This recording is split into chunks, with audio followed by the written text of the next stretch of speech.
PSC പരീക്ഷകളിൽ Indian സ്വാതന്ത്ര്യ സമരം എന്ന ഭാഗത്ത് വരുന്ന ഒരു ടോപ്പിക്കാണ് സ്വാതന്ത്ര്യ സമര സേനാനികൾ. ഇന്ന് നമുക്ക് രവീന്ദ്രനാഥ ടാഗോറിനെ കുറിച്ച് കുറച്ച് പോയിന്റുകൾ നോക്കാം. അദ്ദേഹം ജനിച്ചത് 1861 മെയ് 7 കൊൽക്കത്തയിലെ ജെറോം സോംഗോ ഭവനത്തിലാണ്.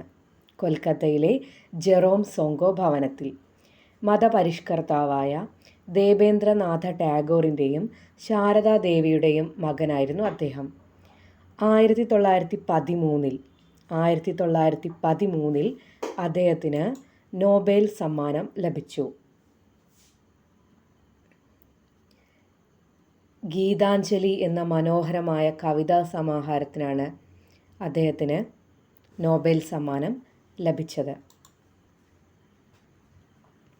അദ്ദേഹം ബഹുമാനപൂർവ്വം വിളിക്കപ്പെട്ടിരുന്ന ഒരു പേരുണ്ടായിരുന്നു, ഗുരുദേവ്. ഗാന്ധിജിയെ ആദ്യമായി മഹാത്മാ എന്ന് വിളിച്ചത് ടാഗോറാണ്. ഇന്ത്യയുടെ ദേശീയ ഗാനമായ ജനഗണമന രചിച്ചു. ബംഗ്ലാദേശിൻ്റെ ദേശീയ ഗാനമായ അമർ സോനാർ ബംഗ്ലയും രചിച്ചു. ഭാനുസിംഹൻ എന്നാണ് ഇദ്ദേഹത്തിൻ്റെ തൂലികാനാമം. രവീന്ദ്രനാഥ ടാഗോർ ശാന്തിനികേതനിൽ വിദ്യാലയം സ്ഥാപിച്ച വർഷം 1901.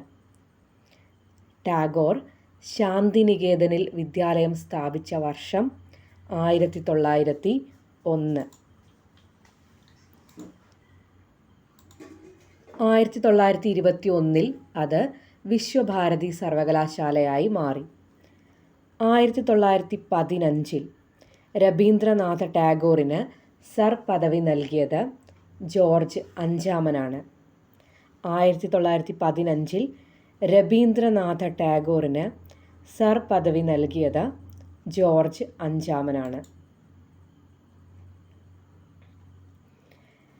ടാഗോറിൻ്റെ ആത്മകഥയുടെ പേര് ജീവിതസ്മൃതി എന്നാണ്. ടാഗോറിൻ്റെ ആത്മകഥയുടെ പേര് ജീവിതസ്മൃതി എന്നാണ്. ഇന്ത്യയുടെ മഹാനായ കാവൽക്കാരൻ എന്ന് ടാഗോറിനെ വിശേഷിപ്പിച്ചത് ഗാന്ധിജിയാണ്.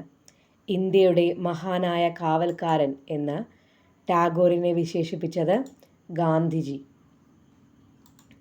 രവീന്ദ്രനാഥ ടാഗോറിൻ്റെ 150ാമത്തെ ജന്മവാർഷികാഘോഷത്തിൻ്റെ ഭാഗമായി അതുമായി ബന്ധപ്പെട്ട ഇന്ത്യൻ റെയിൽവേ ആരംഭിച്ച ട്രെയിൻ സർവീസാണ് സംസ്കൃതി എക്സ്പ്രസ്. രവീന്ദ്രനാഥ ടാഗോറിൻ്റെ 150ാമത്തെ ജന്മവാർഷികവുമായി ബന്ധപ്പെട്ട് ഇന്ത്യൻ റെയിൽവേ ആരംഭിച്ച ട്രെയിൻ സർവീസാണ് സംസ്കൃതി എക്സ്പ്രസ്. ഇന്ത്യയുടെ മഹാനായ കാവൽക്കാരൻ എന്ന് ടാഗോറിനെ വിശേഷിപ്പിച്ചത് ഗാന്ധിജിയാണ്. 1941 ഓഗസ്റ്റ് 7 കൊൽക്കത്തയിലെ ജെറോം സോംഗോ ഭവനത്തിൽ വെച്ചാണ് അദ്ദേഹം അന്തരിച്ചത്.